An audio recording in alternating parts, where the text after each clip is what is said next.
Now I want you to watch me as I show you how a good reader examines various elements of setting to identify the mood in a work of fiction. Please follow along on your screen as I show you my thinking.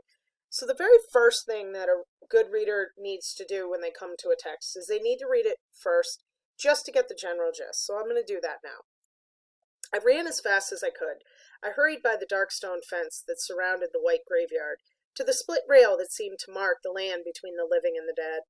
I stopped briefly outside the gate to catch my breath. When I looked down, I saw a bunch of violets. They were chilly from the night and wet with dew. As I pulled them out the grass, they slumped over in my fingers and began to droop.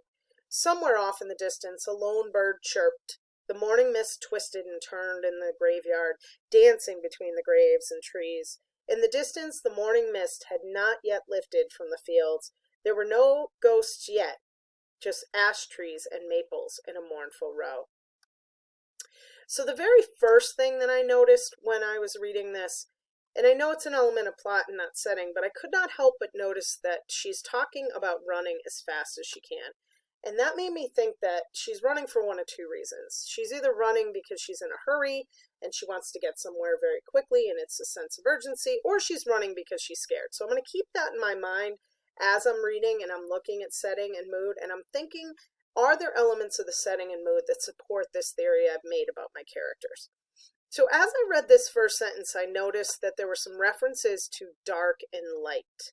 Okay, so I noticed that there were these ideas of a dark fence, stone fence, and a white graveyard. So this idea of contrast, and the author went on to also give me a second contrast or opposite, which is living and dead. Okay, so dead going with darkness and living going with the light or the bright. So this author's very aware of this and is using this deliberately, I think. So as I continued to read on, I noticed that the character needed to catch her breath. Okay, so again, is she catching her breath because she ran so far so fast, or is she catching her breath because she's scared? Okay, and as it went on, there's a reference to a beautiful purple flower, violets, which is in this passage really the first reference we have to life and bright and vibrancy. But as I read, I noticed that the author talked about them being chilly, okay, cold, from the night, okay, so another reference to darkness, and wet, okay, so not warm, bright, sunny flowers. These are wet and chilly and kind of that image of darkness. And as I read on, it talked about how they slumped over, okay, so something slumps over, it kind of falls over. So things may slump over as they're tired or as they're sleepy, things like that, okay? And they began to droop. So these flowers are not the most lively and bright and positive things that we've seen.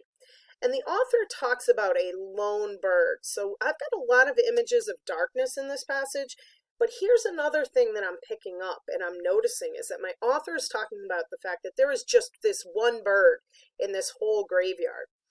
And the author goes on to personify, okay, or make the morning mist seem as if it's alive, okay?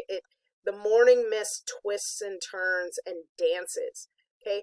I know that mist can't do that, but this author's using this figurative language to make it seem as if this mist is alive. The author also uses a little bit of alliteration, twists and turns.